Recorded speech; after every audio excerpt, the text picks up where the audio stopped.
For this block, we have been told to create some form of project using psychogeography as the main focus or theme. However, this doesn't click with me.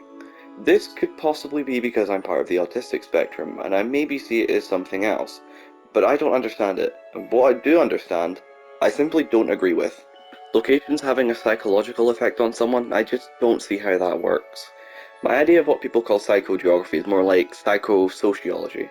The people you are with, why you are there, not where you are.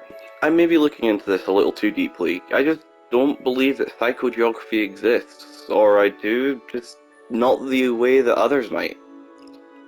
Video games, however, cyber psychogeography as I like to call it, is constantly present. In some way or another, developers of the game have created these ever-expanding environments that are intended to, and almost always succeed, in giving us the emotions that they want us to feel and behave, normally, how they want us to behave. In 2020, I feel like video games have been a true help, with COVID-19 forcing us to remain indoors from March to where we currently are, with the games keeping us sane and at least allowing us to communicate and directly interact with friends. For example, two of the biggest games to become popular this year was Animal Crossing: New Horizons, which allows us to talk to friends on our islands and help out when we can.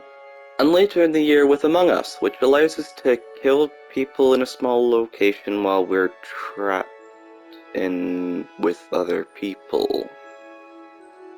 I think that shows how the mentality is degraded thanks to everyone being forced to stay inside. For an example of cyber psychogeography, take Grand Theft Auto. You're given a huge world to explore, free to do almost whatever you want. Steal a sporty car. Go on a crazy shootout, killing anything that moves. Go to a strip club. You really think I'm going to show that? Or play golf. Yeah. Golf. Moving on. The world of Grand Theft Auto is huge, and the only limit to the player is the imagination. The player feels like the world is their sandbox, and they're free to do whatever they wish.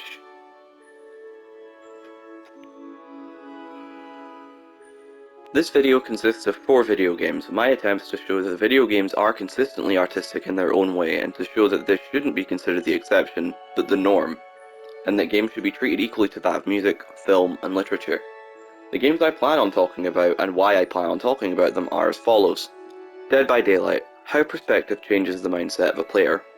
Telltale's The Walking Dead, Season 1, characters with memory and creating characters players care for. Detroit Become Human, political parallels and modern concerns.